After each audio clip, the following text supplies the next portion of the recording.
அரசு டிவி நேயர்கள் எல்லாருக்கும் வணக்கம். நான் உங்க ஷர்வின். நம்ம சேனல்ல பலதரப்பட்ட நேர்காணல்களை நம்ம தொடர்ந்து பார்த்துட்டு வரோம்.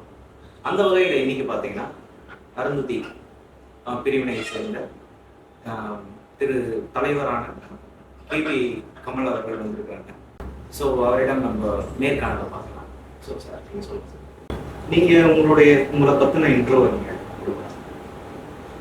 நான் ஆதி ஆந்திரா அருந்ததி சமுதாயத்துக்கு சேர்ந்தேன். என்னோட பேர் கேபி கமல். ஸோ இப்போ நீங்கள் உண்டி வீரர் அப்படின்ற ஒரு போராட்ட வீரரை பற்றி சொல்றீங்க. ஸோ அவரை பற்றி நிறைய பேருக்கு, நிறைய மக்களுக்கு நாங்கள் பார்க்குற நேயர்களுக்கு தெரியாது. ஸோ அவரை பற்றின எக்ஸ்பிளனேஷன், அவர் யார், அவர் என்ன பண்ணியிருக்கிறாருன்றத நீங்கள் சொல்லலாம். அவர் மாபெரும் போராளி, சுதந்திர போராளி. முதலில் சுதந்திரத்துக்காக தனதோட கையை பறிகொடுத்தவர் தான். அதனால தான் அவருக்கு ஒண்டி வீரர் என்று பெயர் வைக்கப்பட்டது. மாபெரும் சுதந்திர போராளி அவர். அருந்ததி சமுதாயத்துக்கு சேர்ந்தவர்னால தான் அவரோட புகழ் பேர் வெளிச்சத்துக்கு வரவில்லை. அவர் சுதந்திர போராளி என்று பாட புத்தகத்தில் வந்தால் மட்டும்தான் அவர் யார் என்றது நம் தமிழ்நாட்டுக்கு தெரிய வரும். ஒண்டி வீரர் என்றால யார் என்று கேட்கிறார்கள். மாபெரும் சுதந்திர போராளி. அவரோட வரலாறை அனைத்து தமிழ் மக்களும் தெரிந்து கொள்ள வேண்டும். நம் இந்தியாவுக்காக போராடின முதல் போர் வீரர் ஒண்டி வீரர். அவ்வளவு பெரிய ஒரு மிகப்பெரிய ஒரு போராளி, தமிழ்நாட்டில இருந்து முதல் முறையாக சுதந்திரத்துக்கு போராடி இருக்கிறார். ஆனா அவருடைய வரலாறுங்கிறது இந்த ஹிஸ்டரியில மறைக்கப்பட்டிருக்கு. அதுக்கு என்ன காரணம்? அவர் அருந்ததியார். அந்த ஒரே ஒரு காரணம், அந்த அருந்ததி என்ற ஒரே காரணத்தினால அவரோட வரலாற்றையும் அவரோட ஹிஸ்டரியும் தமிழ்நாடு மக்களுக்கு தெரியாமல் போன காரணம். அவர் ஒரு அருந்ததி என்றதுனால தான் அவரோட வரலாற்றையே இன்னும் மறக்கப்பட்டது. எங்கள் அருந்ததி சமுதாயத்துக்கு மட்டும்தான் அவரோட வரலாற்று தெரியும். மீது சமூகத்துக்கு தெரியாது. இதை தெரிய வைக்க வேண்டியது அரசாங்க கடமை. இவரோட வரலாறு அரச பள்ளி புத்தகத்தில் மாணவர்களுக்கு வந்தால்தான் அவரோட வரலாற்றை பற்றி பேசணும். ஏன்னா அவர் வெறும் அருந்ததிக்கு சம்பந்தப்பட்டவர் இல்லையா. அவர் இந்திய சுதந்திர போராளி, முதல் போராளி வீரர். சுதந்திரத்துக்காக அவர் கை பறி கொடுத்தவர். அவரோட வரலாறை அனைத்து மக்கள், அனைத்து ஜாதியினர் உணர்ந்து கொண்டு அவரோட வரலாறு தெரிந்து கொள்ளணும். இது தெரியப்படுத்த வேண்டியது அரசாங்கமோட கடமை. இதை நாங்க அரசாங்கத்துக்கு ஒரு கோரிக்கையா வைக்கணும். இப்போ பாத்தீங்கன்னா நிறைய வீரர்கள் நம்மளுடைய சுதந்திரத்துக்கு நிறைய போராடி ஸோ அந்த வகையில இப்படி ஒருத்தர் நம்மளுடைய தமிழ்நாட்டுல இருந்திருக்காரு. ஸோ அவ்வளோ பெரிய வீரருக்காக இப்போ நம்ம நார்மலா பார்த்தீங்கன்னா ஒரு நேருக்காக, அவருடைய பர்த்டேக்காக நம்ம ஏதாவது விடுமுறை கொடுக்குறோம்.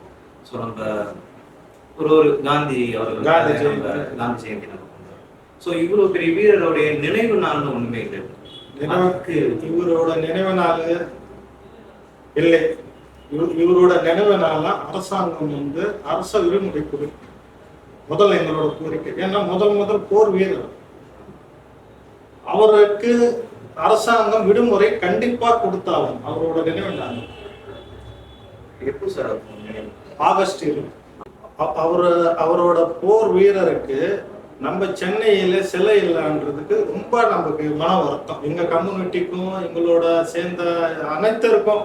ஏன்னா ஒரு சுதந்திர போராடி அவரோட சென்னையில அவர் சிலை இல்லாம நாங்க குரு பூஜை பண்ணணும்னா நாங்க என்ன பண்றது? ஒரு சுதந்திர போர் வீரர் அவருக்கு நாங்க ஒரு குரு பூஜை பண்ணணும், ஒரு அபிஷேகம் பண்ணணும். இப்போ எல்லா கம்யூனிட்டிக்கும் இங்க சிலை வச்சிருக்காங்க. இங்க அருந்ததி போர் வீரருக்கு இங்க சிலை கிடையாது. நாங்க மாலை போனோம்னா அவரோட படம் வச்சுட்டு தான் நாங்க மாலை போடுறோம். மீதி சமுதாயத்தை எல்லாம் அவங்க சிலை வச்சிருக்காங்க, குரு பூஜை பண்றாங்க, மாலை போடுறாங்க. அரசே அது அரசு விழாவா பண்றாங்க. அப்போ எங்களோட அருந்ததி போர் வீரருக்கு ஏன் நீங்க சிலை வைக்க மாட்டீங்க?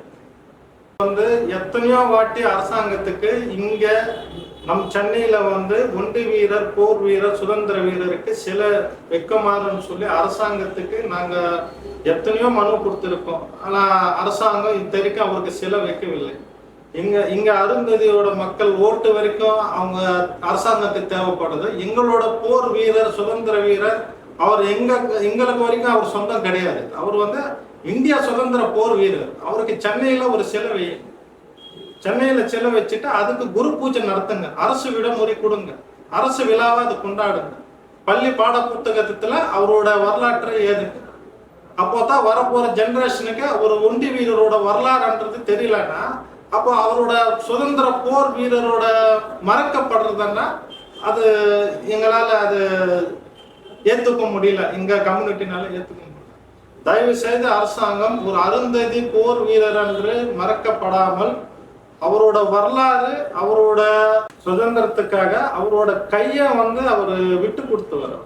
அவர் மிகப்பெரிய போர் வீரர், மாவீரர், ஒண்டி வீரர்ன்னு சொல்லி நீங்க அவரோட வரலாறு படிச்சுட்டீங்கன்னா சுதந்திர போராட்டத்துல மிகப்பெரிய அவரோட பங்கு அது இந்தியனுக்கு விலை முடிக்காதது அவரோட பங்கு. அவரை ஒரு அரசு விழாவா கொண்டாடணும், அவரோட வரலாறு தெரிஞ்சுக்கணும், அவரோட பத்தி இந்த அருந்ததி மக்களுக்கு ஒரு கடவுள். அவர் ஒண்டி வீரர் வெறும் போராளி இல்லை, எங்களோட சமுதாயத்துக்கு அவர் ஒரு கடவுள். அதனால இந்த அரசாங்கம் இவரோட நினைவினால அரசாங்க விடுமுறை கொடுங்க, இவரோட வரலாறு பாட புத்தகத்தில் இடம்பெறுமாறு அரசாங்கம் கேட்டுக்கொள்கிறோம். இவரோட சிலை நம்ம Stanley hospital Royapuram arts college ஆண்ட இவரோட சிலை கவர்மெண்ட் ஒதுக்கி அவருக்கு சிலை வைக்குமாறு கேட்டுக்கொள்கிறோம். அது குரு பூஜையாக அரசாங்கம் வெளியிட வேண்டும் என்று நாங்கள் அரசை கேட்டுக்கொள்கிறோம்.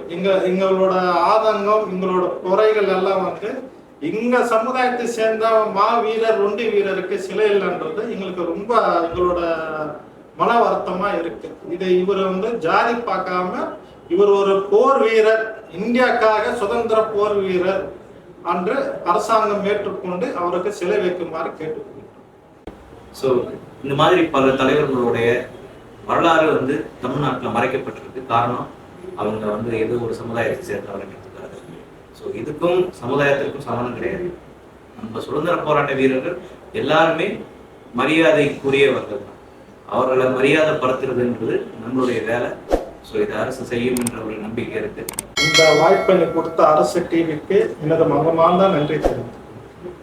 ஸோ அடுத்த வீடியோவில் உங்களை சந்திக்கிறவரை உங்களிடமிருந்து விடைபெறுவது நான் உங்கள் ஷர்வின். மறக்காம அரசு டிவியை லைக் பண்ணுங்க, கமெண்ட் பண்ணுங்க, ஷேர் பண்ணுங்க, சப்ஸ்கிரைப் பண்ணி அந்த பெல் ஐக்கானை தட்டி விடுங்க. நன்றி, வணக்கம்.